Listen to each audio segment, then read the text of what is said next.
Penyidik Kejati Sulut kembali periksa Bupati Sitaro nonaktif.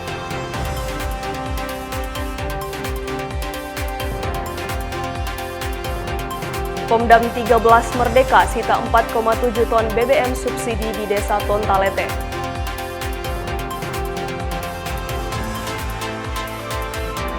Laga Timnas U17 Indonesia versus Jepang.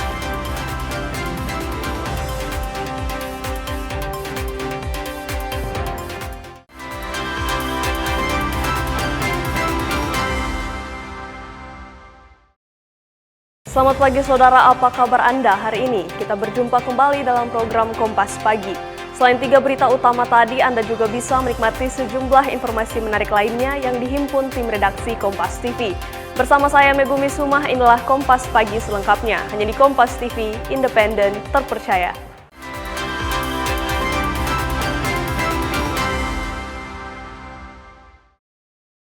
Kita awali informasi pertama, Saudara. Kejaksaan Tinggi Sulawesi Utara kembali melakukan pemeriksaan terhadap Bupati Kepulauan Sitaro nonaktif Cynthia Ingrid Kalangit Rabu pagi. Ini adalah pemeriksaan kedua pasca ditetapkan tersangka. Saat turun dari mobil tahanan, Bupati nonaktif Cynthia Kalangit buka suara terkait penahanan dirinya dan meminta pertolongan kepada Presiden Prabowo Subianto.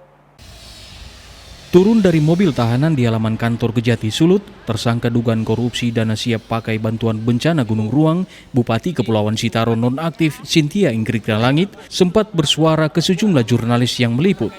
Cynthia Ingrid Kalangit meminta agar kasus yang menjerat dirinya mendapat perhatian dari Presiden Prabowo Subianto. Ia juga mempertanyakan proses hukum yang sedang berjalan. Sementara petugas kejaksaan berupaya membawa masuk ke ruang pemeriksaan. Saya hanya meminta kepada Pak Prabowo untuk tolong diawasi, tolong diawasi kasus ini. Bu, apa yang ingin disampaikan? Tolong diawasi kasus ini. Tolong dilihat secara objektif. Pak Prabowo tolong saya. Pak Prabowo tolong saya. Komisi 3 tolong saya. Tolong diawasi dan dibuka secara objektif. Saya mungkin bisa dipenjara, tapi saya kebenaran tidak akan bisa dipenjara. Sementara itu di tengah proses pemeriksaan yang kedua, 2 anak bupati nonaktif bersama suami nampak datang ke Kejati Sulut. Putrinya Fraini mengungkapkan isi hatinya ke sejumlah wartawan. Mama saya tidak bersalah, mama saya baik. Mama saya cuma mau menolong tapi dituduh dengan yang salah. Ada sempat melapor ke Komisi 3 bagaimana? Itu bukan saya, itu kakak paling tertua saya. Semoga mama bisa mendapat keadilan dan mama bisa keluar. Cynthia Ingrid Kalangit ditetapkan sebagai tersangka oleh Kejati Sulut pada Rabu 6 Mei 2026. Sudah ada 5 orang tersangka dalam dugaan tindak pidana korupsi dana siap pakai bantuan stimulan bencana Gunung Ruang di Kepulauan Sitaro. Jimmy Dapar, Kompas TV Manado, Sulawesi Utara. Saudara, selain memeriksa Bupati Sitaro nonaktif Cynthia Ingrid Kalangit pada Rabu 13 Mei, penyidik Kejaksaan Tinggi Sulawesi Utara juga melakukan pemeriksaan terhadap PLT Bupati Sitaro Heronimus Makainas. Heronimus diperiksa untuk memberikan keterangan terkait dugaan korupsi dana bantuan Gunung Ruang. Untuk yang ketiga kalinya, PLT Bupati Kabupaten Kepulauan Sitaro Heronimus Makainas kembali menjalani pemeriksaan oleh penyidik Kejaksaan Tinggi Sulawesi Utara pada Rabu pagi. Setibanya di kantor Kejaksaan, PLT Bupati langsung menuju ke ruangan untuk menjalani pemeriksaan. Heronimus diperiksa selama 6 jam dan dicecar dengan ratusan pertanyaan terkait dugaan kasus korupsi dana bantuan Gunung Api Ruang. Sementara itu, kuasa hukum Max Bawotong bilang pihaknya berterima kasih yang setinggi-tingginya kepada Kejaksaan Tinggi sehingga pemanggilan, pemeriksaan, sampai berakhirnya meminta keterangan berjalan sesuai dengan tataran hukum yang berlaku di proses hukumnya Kejaksaan Tinggi. Terima kasih atas kesempatan kami diperiksa tadi dari jam 10 tadi. Jam 10 keluarnya itu jam kurang lebih jam 3. Sehingga dalam pemeriksaan itu kami mengucapkan terima kasih atas pemeriksaan dari Kejaksaan Tinggi sehingga proses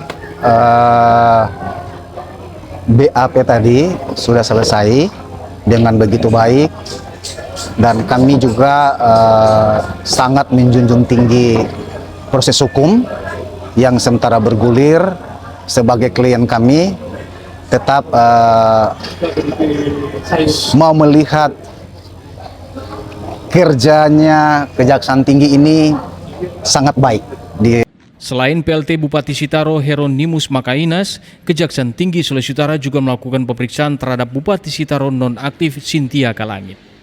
Jimmy Dapar, Kompas TV Manado, Sulawesi Utara. Sementara itu, Saudara, Kejaksaan Tinggi Provinsi Sulawesi Utara menegaskan penetapan tersangka dan penahanan terhadap Bupati Kabupaten Kepulauan Sitaro, Cynthia Ingrid Kalangit, merupakan murni penegakan hukum.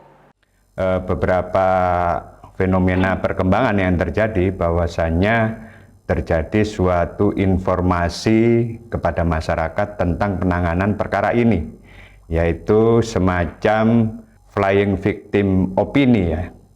Jadi opini yang seakan-akan pelaksanaan penahanan itu dilaksanakan secara tidak adil, terus kemudian menzolimin dan lain sebagainya.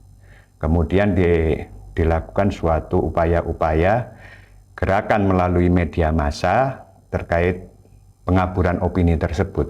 Jadi kami sampaikan ya rekan-rekan sekalian, bahwasannya Kejaksaan Tinggi melakukan penyidikan itu berdasarkan suatu alat bukti yang cukup ya. Artinya apa? Beberapa dokumentasi juga kita dapatkan bagaimana penderitaan terhadap korban-korban itu. Kita sudah melakukan pemeriksaan sekitar 1.350 orang terhadap korban ya, dari sekitar 1.900. Kita lihat saja daripada rentetan dari penanganan perkara penyaluran dana bencana ini ya. Jadi ketika penyaluran bencana itu dilaksanakan pada akhir tahun 2024 yang seharusnya telah sudah terdistribusikan, baru terdistribusi ya. Terakhir tinggal 10% itu di bulan Desember 2025 ya. Jadi sekian lama ya, hampir kurang lebih 1 tahun itu dana itu mengendap. Nah, itulah perbuatan-perbuatan melawan hukum yang dilakukan oleh tersangka dengan inisial CIK. Karena sebagai bupati bertanggung jawab terhadap keuangan dan fisiknya. Satu itu, terus kemudian melakukan pengkondisian terhadap pembagian barang-barang tersebut. Jadi itu yang perlu disampaikan.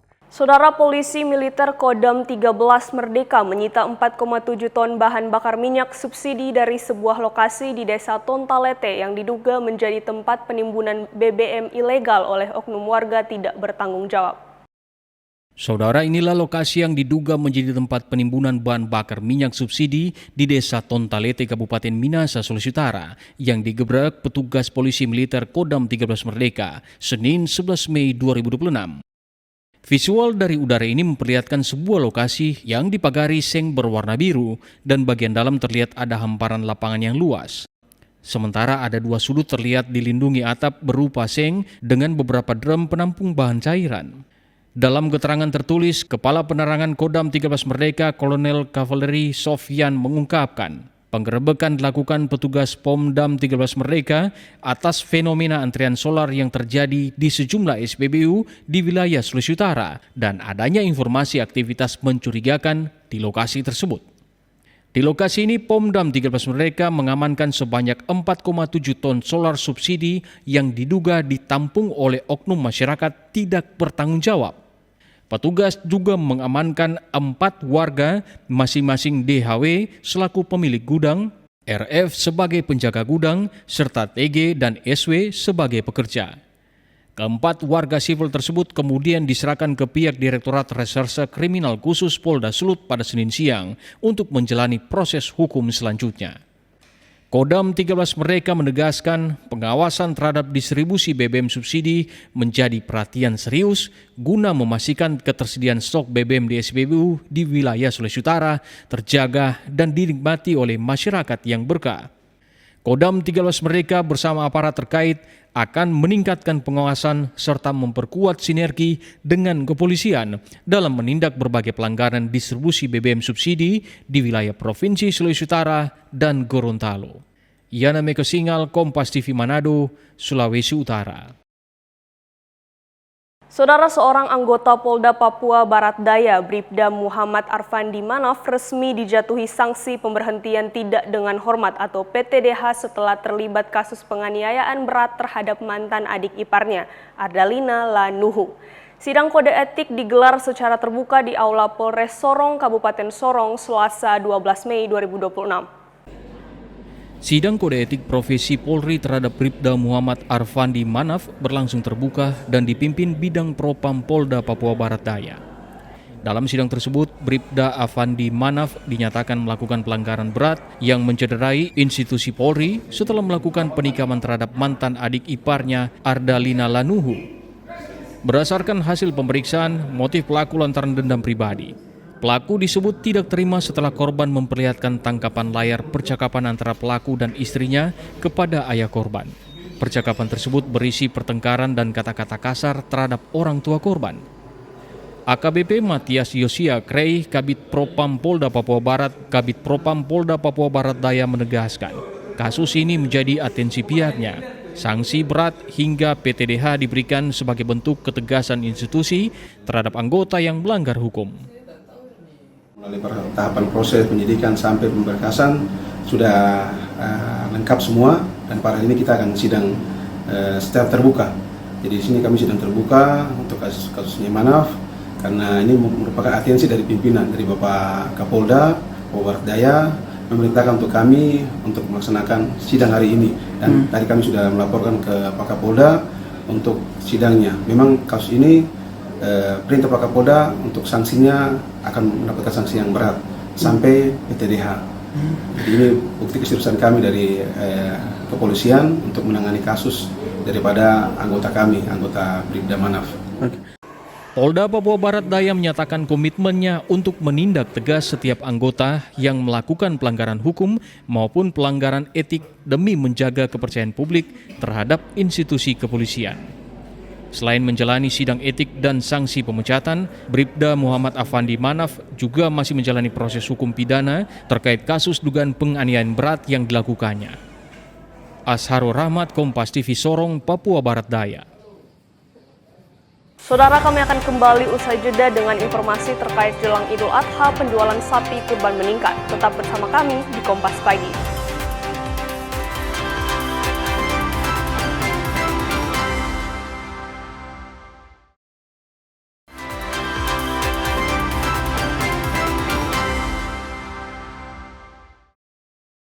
Terima kasih Anda masih bersama kami di Kompas Pagi. Saudara, Polresta Gorontalo Kota memberhentikan tidak dengan hormat atau PTDH 2 anggota Polri. Keduanya dipecat setelah dinilai melanggar peraturan dan menjalani sidang etik. Polresta Gorontalo Kota resmi memberhentikan tidak dengan hormat 2 anggota Polri. Pemberhentian dilakukan setelah keduanya dinilai melakukan pelanggaran dan menjalani proses sidang etik. Proses PTDH dilakukan secara in absentia atau tanpa kehadiran kedua anggota tersebut. Berbagai upaya pemanggilan dan mediasi sudah dilakukan, namun hingga proses sidang berlangsung, keduanya tidak pernah hadir. Kapolresta Gorontalo Kota menyebut, 2 anggota tersebut juga sudah tidak masuk dinas sekitar 10 bulan. Jadi kita Polresta Gorontalo Kota melaksanakan upacara PTDH 2 anggota Polri yang berdinas di Kota Gorontalo. Kenapa yang bersangkutan dilakukan upacara PTDH? Karena ya sudah tidak pernah masuk kantor, kemudian karena dulu banyak pelanggaran disiplin sehingga yang bersangkutan tidak masuk kantor, dan sesuai dengan keputusan Kapolda Gorontalo yang bersangkutan diberhentikan dengan tidak hormat. Hingga kini keberadaan kedua mantan anggota Polri tersebut masih belum diketahui. Polisi menegaskan setiap pelanggaran di lingkungan Polri akan ditindak tegas sesuai aturan yang berlaku. Fikar Buntuan, Kompas TV, Gorontalo. Saudara, penjualan LPG non-subsidi di sejumlah pangkalan di Kota Manado mulai menurun. Pemilik pangkalan menyebut turunnya penjualan terjadi sejak kenaikan harga Bright Gas 5 kg dan 12 kg pada bulan April yang lalu. Sejak adanya kenaikan harga Bright Gas, para pemilik pangkalan mengaku mendapat banyak keluhan dari pembeli. Diketahui harga bright gas ukuran 5 kg dijual dengan harga Rp125.000, naik dari harga sebelumnya Rp114.000. Sementara untuk ukuran 12 kg naik menjadi Rp260.000 dari harga awal Rp238.000.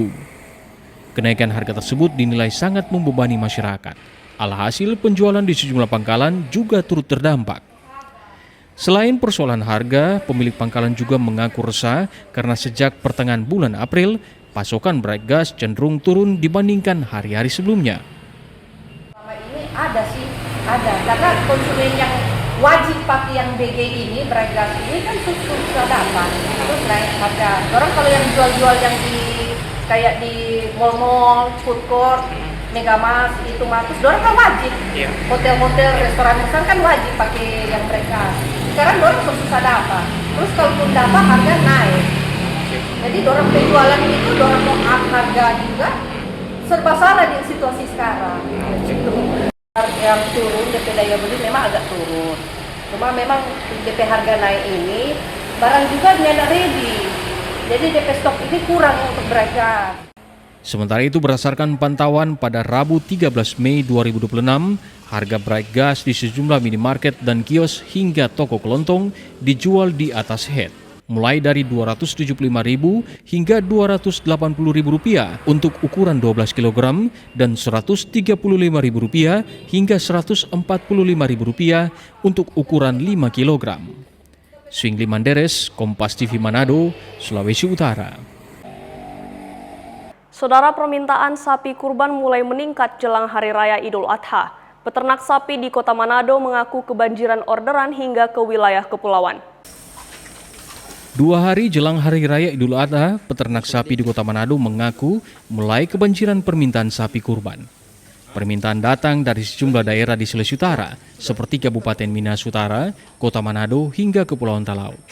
Harga sapi kurban dijual variatif, dimulai dari 15 juta hingga 17 juta rupiah.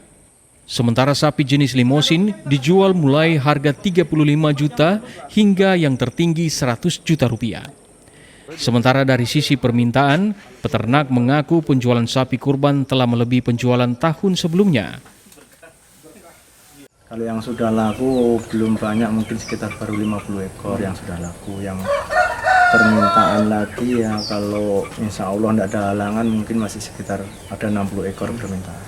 Sekarang harga jual karena pembelian juga lebih mahal sekarang, jauh sekali berbanding. Itu kalau harga jual ya, kalau banyaknya banyak sekarang. Kalau tahun lalu berapa harga jualnya? Nah, tahun lalu 14,5, 14 masih dapat sapi. Karena ini 17 yang sudah kami kirim, tapi selanjutnya nanti akan kita muatkan atau bawa kemari lagi, mungkin 2 atau 3 red lagi. Satu red boleh berapa banyak, Pak? 17 sampai 18, tergantung ukuran besar kecilnya. Kalau yang paling banyak permintaan sementara ini Bali. Itu dijual kisaran harganya, Pak? Bervariasi mulai dari 15 sampai 30 ada. Para peternak memperkirakan peningkatan penjualan masih akan terjadi, terutama seminggu jelang Idul Adha. Swingli Manderes, Kompas TV Manado, Sulawesi Utara. Saudara, Balai Besar Pengawasan Obat dan Makanan atau BBPOM Gorontalo membentuk tim solid untuk mencegah penyalahgunaan obat-obatan tertentu atau OOT. Balai Besar Pengawasan Obat dan Makanan Gorontalo membentuk tim solid dalam upaya pencegahan penyalahgunaan obat-obatan tertentu atau OOT. Kegiatan ini menyasar masyarakat di Kelurahan Leato Utara, Kota Gorontalo. Warga dilibatkan untuk menjadi garda terdepan dalam pencegahan penyalahgunaan obat di lingkungan masing-masing. Program ini juga akan menyasar wilayah lain di Gorontalo berkolaborasi dengan Badan Narkotika Nasional Provinsi Gorontalo. Kepala BBPOM Gorontalo bilang, kolaborasi ini dilakukan untuk mendorong lingkungan yang bebas dari penyalahgunaan OOT dan narkotika. Jadi pada hari ini kita bersama dengan BNN Provinsi Gorontalo melakukan inovasi, yaitu melalui program Desa Solid di Desa Leato Utara bersama dengan kader anti penyalahgunaan obat OOT dan juga dari apoteker. Jadi tujuan kegiatan ini adalah memberantas dan mencegah penyalahgunaan obat-obat tertentu yang disalahgunakan, yang terdiri dari tramadol, triheksilpenidil, dextrometorphan, dan juga ketamin yang merupakan sering disalahgunakan di masyarakat.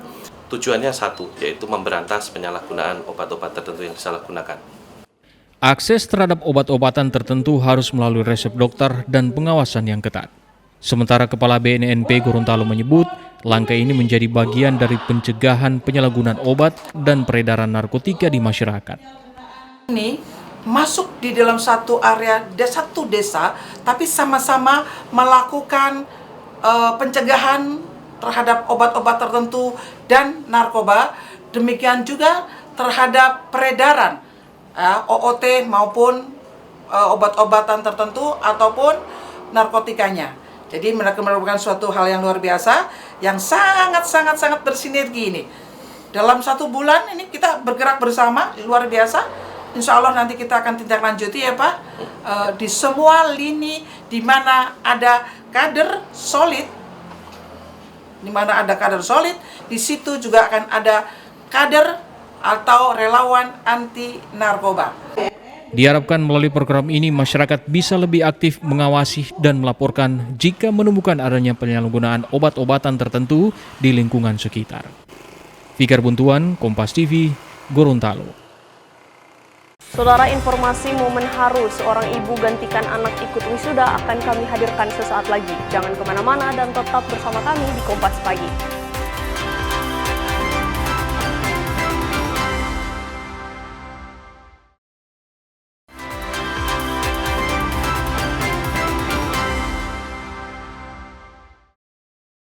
Saya Megumi Suma dan terima kasih Anda masih bersama kami di Kompas Pagi.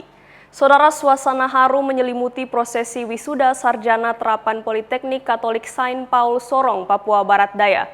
Tangis keluarga dan para wisudawan pecah saat ijazah seorang mahasiswi yang telah meninggal dunia diserahkan kepada kedua orang tuanya. Prosesi wisuda Sarjana Terapan Politeknik Katolik Saint Paul Sorong berlangsung penuh haru saat nama almarhum Grecia Kristalia Kisya dipanggil dalam sidang wisuda. Tangis keluarga dan para wisudawan pecah ketika menerima ijazah almarhumah Grecia diwakili langsung oleh Kori, sang ibunda. Dengan membawa foto putrinya dalam bingkai figura, Kori berjalan perlahan menuju depan panggung. Raut duka tampak jelas di wajah orang tua Grecia saat menerima ijazah yang diserahkan Sony Rumalutur, Direktur Politeknik Katolik Saint Paul Sorong. Sejumlah wisudawan dan tamu undangan tampak menyeka air mata menyaksikan momen itu. Menurut keluarga, semasa hidup Grecia dikenal sebagai pribadi cerdas, aktif mengajar di salah satu sekolah swasta di wilayah tersebut. Masa depannya itu kan masih panjang. Kenapa dia harus pergi secepatnya seperti begini? Memang sedih ya, sedih sebagai orang tua sedih. Semasa hidupnya almarhum sosok seperti apa almarhum? Orangnya jenius.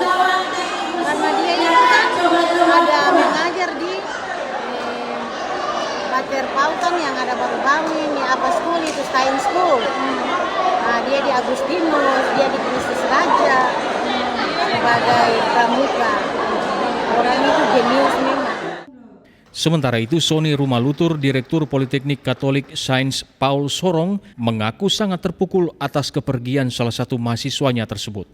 Ia menuturkan bahwa Grecia dikenal sebagai mahasiswa yang aktif, ramah, serta memiliki kepedulian sosial yang tinggi selama menempuh pendidikan di kampus. Anaknya itu sangat baik dan sangat peduli dengan teman, sehingga mereka juga begitu sayang dan mengasihi dia. Sehingga dalam kondisi seperti ini, semua mahasiswa itu sangat berduka cita, dan kami pun sebagai pimpinan sangat turut merasakan duka cita yang begitu mendalam karena kehilangan salah satu alumni kami. Prosesi penyerahan ijazah almarhumah Grecia menjadi salah satu momen paling mengharukan dalam pelaksanaan wisuda tahun ini. Kehadiran kedua orang tuanya menerima ijazah menjadi simbol perjuangan dan kebanggaan atas pencapaian pendidikan yang telah diperjuangkan almarhumah semasa hidupnya. Asharul Rahmat, Kompas TV Sorong, Papua Barat Daya. Saudara, di tengah hiruk-pikuk pasar Bersahati Kota Manado, Sulawesi Utara, komunitas Dinding secara konsisten menghadirkan tempat belajar gratis bagi puluhan anak dari keluarga pedagang yang tinggal di area pasar. Dedikasi ini berjalan selama 16 tahun dengan harapan anak-anak yang hidup di area pasar bisa mendapatkan kesempatan belajar yang lebih baik.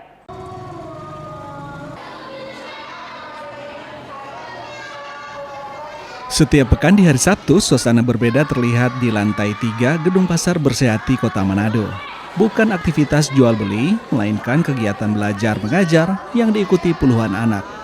Meski pembelajaran hanya digelar di ruang sederhana, anak-anak tetap terlihat antusias mengikuti materi pelajaran yang disampaikan oleh para pengajar dari komunitas Dinding. Melalui upaya ini, komunitas Dinding ingin mencerdaskan banyak anak yang mengalami kesulitan mendapatkan akses pendidikan. Apalagi sebagian anak yang mengikuti pembelajaran di Pasar Bersahati tidak mendapatkan pendidikan formal di bangku sekolah. Untuk anak-anak, ada yang sekolah, ada juga yang tidak. Mungkin untuk persennya dapat dikatakan 30% tidak sekolah di sini. Untuk kami, materi pembelajarannya sesuai dengan mental age-nya. Mungkin kalau di sekolah, calendar age-nya, kalau umur begini, naikkan kelas begini. Kalau di kami, kalau mental age-nya masih di kelas kecil, tidak akan kami naikkan di kelas besar. Jadi kalau dia masih di Kalistung, oke di Kalistung saja.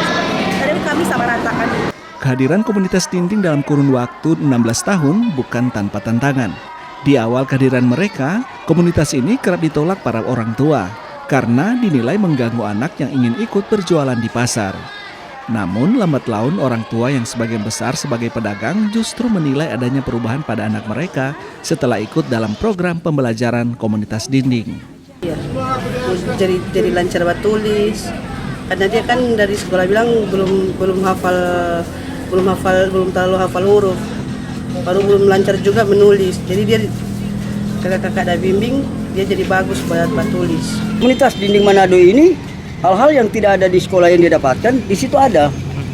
Baik itu dia pendidikan moral dan segala macam itu ada. Dan ini merupakan satu tindakan yang positif bagi saya sebagai orang tua ya. Di tengah segala keterbatasan yang ada, komunitas Dinding ingin membuktikan bahwa akses pendidikan bisa hadir di mana saja, termasuk dari dinding pasar yang kumuh. Sungli Mandares, Kompas TV Manado, Sulawesi Utara. Saudara, dari tumpukan serbuk kayu yang terlihat tak bernilai lahir souvenir unik berbentuk hiu paus.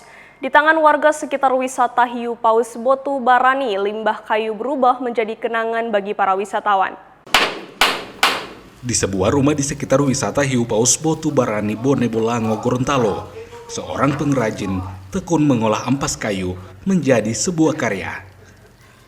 Ampas kayu yang diambil dari tempat pengolahan kayu dikumpulkan dan dicampur dengan lem untuk mengikat keduanya agar membentuk struktur yang kokoh. Dengan keahlian, adonan ini kemudian dibentuk perlahan menyerupai hiu paus, salah satu ikon wisata di Gorontalo yang kini telah dikenal hingga ke mancanegara. Setelah dibentuk, souvenir dijemur di bawah sinar matahari hingga mengeras. Proses berlanjut ke tahap penghalusan dan pewarnaan hingga menjadi sebuah produk yang siap jual. Setiap hari, sekitar 60 souvenir mampu dihasilkan dari rumah produksi ini.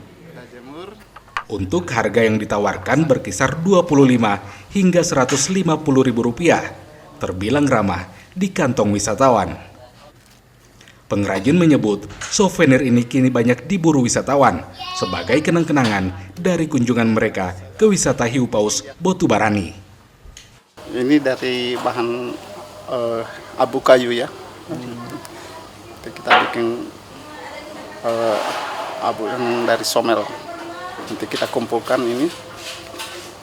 Jadi seperti ini kita bikin. Nah, ini cara pembuatannya ini agak lama sedikit ya, dia sampai 1 minggu atau 2 minggu dia sampai selesai ini, sampai 60 biji. Apakah banyak peminat atau bagaimana? Iya banyak, ini dari semua negara ya datang ke wisata hiu paus ini, mereka sungguh menarik. Bagi pengrajin, kerajinan ini bukan sekedar produk jualan, namun juga cara sederhana untuk memperkenalkan ikon daerah sekaligus menjaga roda ekonomi agar tetap berputar. Fikar Buntuang, Kompas TV, Gorontalo.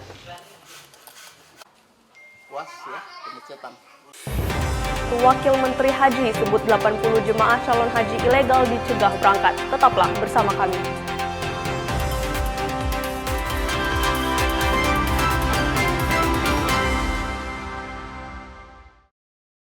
لبيك لا شريك لك لبيك إن الحمد والنعمة لك والملك لا شريك لك. Saya Megumi Suma dan Anda masih bersama kami di Kompas Pagi. Saudara Wakil Menteri Haji dan Umrah Dahnil Anzar Simanjuntak mengungkap pihaknya berhasil mencegah keberangkatan 80 jemaah calon haji non-prosedural atau ilegal berangkat ke Tanah Suci. Mereka cegah di 14 bandara internasional. Hal ini diungkapkan Wakil Menteri Haji dan Umroh Dahnil Anzar Simanjuntak saat meninjau fasilitas dan pelayanan di Asrama Haji Sudiang, Kota Makassar, Sulawesi Selatan pada Rabu sore. Menurut Dahnil, pihaknya berhasil mencegah keberangkatan 80 jemaah calon haji non-prosedural atau ilegal.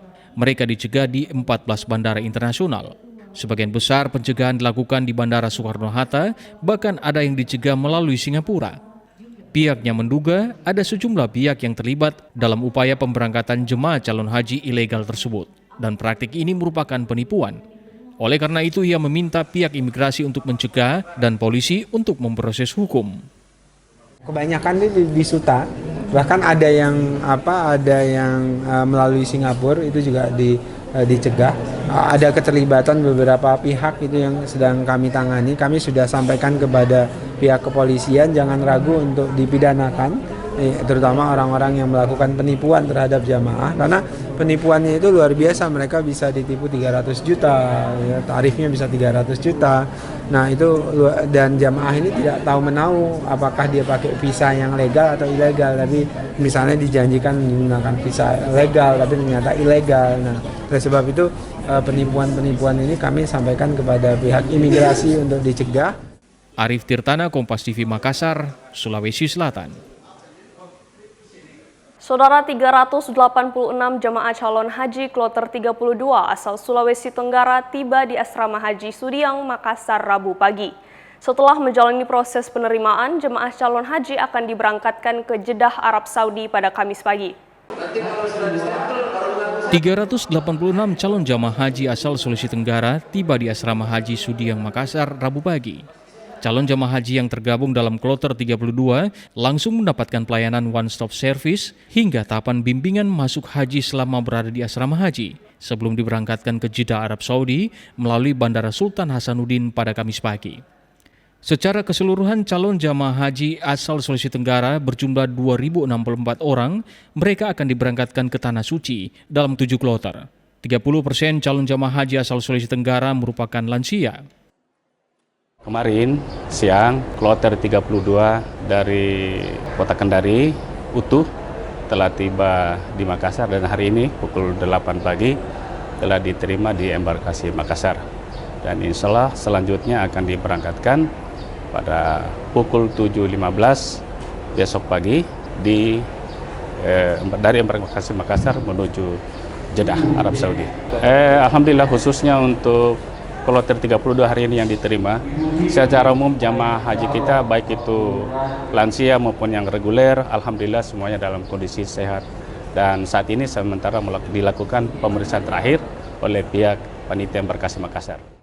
Hingga saat ini sebanyak 11.770 jamaah calon haji dari 30 kloter telah diberangkatkan ke Tanah Suci melalui embarkasi Makassar. Arif Tirtana, Kompas TV Makassar, Sulawesi Selatan. Saudara, di antara riuhnya percakapan dan tulisan berbahasa Arab di Masjid Nabawi terselip sebuah pemandangan bak di tanah air. Tulisan berbahasa Indonesia menyambut jemaah haji Indonesia di gerbang utama. Di Masjid Nabawi, bahasa Indonesia seolah menjadi bahasa kedua. Banyak dijumpai tulisan berbahasa Indonesia, mulai dari gerbang utama, area pintu masjid, toko oleh-oleh, hingga papan aturan yang terpampang di pagar masjid. Fenomena ini sebagai bentuk penghormatan dan keramahan penduduk Madinah terhadap jamaah haji Indonesia sebagai penyumbang terbesar dalam musim haji. Jadi tadi habis sholat asar, terus kita jalan-jalan aja ke sini. Ini kan lihat bagus banget ini, kayak ada tulisan-tulisan pakai bahasa kita juga, bahasa Indonesia, bahkan ada juga bahasa daerah kami juga, bahasa Jawa juga ada, Sugeng Rawuh juga, Masya Allah. Jadi emang bagus lah untuk kita foto-foto aja di sini. Waduh, udah seperti jadi kampung halaman sendiri, negeri sendiri. Kita betul-betul dihargai gitu ya, seperti ada ya bahasa Indonesia mendunia. Masya Allah, berkah-berkah. Saudara, petugas haji terus memberikan bimbingan dan pendampingan bagi jemaah haji Indonesia terkait manasik ibadah haji. Ini dilakukan agar jemaah haji benar-benar paham dengan segala proses rangkaian ibadah haji beserta larangannya. Edukasi dan pendampingan petugas haji dilakukan di 5 sektor wilayah tempat jemaah haji Indonesia tinggal di Madinah, termasuk di Masjid Bir Ali. Tujuannya agar jemaah benar-benar paham dengan segala proses ibadah, termasuk larangan apa saja yang perlu dipatuhi saat menjalankan ibadah haji. Sejauh ini tidak ditemukan jemaah yang melanggar aturan ihram saat mengambil mikot di Bir Ali, sehingga diharapkan ibadah yang dijalani jemaah berjalan lancar dan penuh kekhusyukan. Ya, untuk menyempurnakan manasik haji, PPIH melakukan edukasi di hotel-hotel jamaah haji yang tersebar di 5 sektor. Di samping itu juga di Bir Ali pun juga ada pembimbing ibadah di Bir Ali yang akan selalu mengingatkan jamaah agar mereka tidak melanggar larangan ihram. Dan alhamdulillah berdasarkan pemantauan dan laporan dari teman-teman sektor Bir Ali, hingga saat ini tidak ada jamaah yang melanggar larangan ihram. Ini membuktikan bahwa edukasi, visitasi yang dilakukan oleh Bimbat sektor kloter efektif dan jamaah bisa memahami larangan-larangan ihram tersebut. Saudara, jurnalis Kompas TV Sofyan Hartanto akan mengajak Anda untuk melihat lebih dekat Museum Kiswah di Mekah. Berikut liputannya untuk Anda. Ya saudara, kita tahu setiap tahun kiswah itu diganti. Kisah yang lama diganti dengan yang baru. Nah, di mana kiswah yang lama itu disimpan? Ternyata di dalam sini. Jadi di sini ada banyak kiswah dari tahun ke tahun yang disimpan, yang bisa dilihat oleh masyarakat umum, termasuk tentu saja jemaah haji yang habis melakukan ibadah bisa berkunjung ke sini. Ketika kita memasuki museum ini, yang pertama-tama adalah tentu saja registrasi. Kita bisa masuk ke sini untuk menuju ke tempat ornamen-ornamen tentang kiswah. Dari sejarah-sejarah kiswah, tulisan-tulisan ayat suci Al-Quran, semuanya ada di sini. Ya, selain kiswah di sini juga ada koleksi cangkang atau pelindung Hajar Aswad. Ini adalah pelindung Hajar Aswad yang dipasang pada zaman Sultan Murad Khan. Nah, saya berdiri di Makom Ibrahim. Lebih tepatnya adalah frame Makom Ibrahim.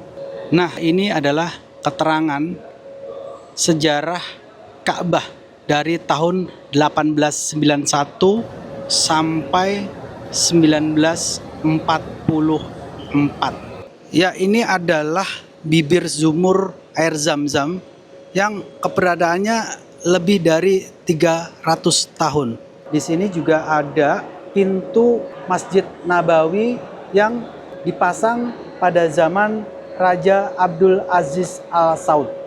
Nah, di belakang saya ini adalah kain kiswah lama yang disimpan secara rapi di museum ini. Masyarakat umum termasuk jamaah haji bisa melihat langsung koleksi-koleksi kiswah terdahulu.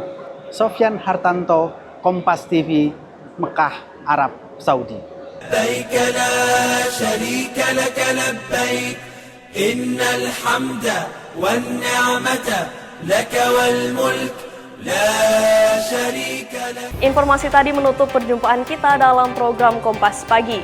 Saya Megumi Suma bersama kru yang bertugas mengucapkan terima kasih atas kebersamaan Anda.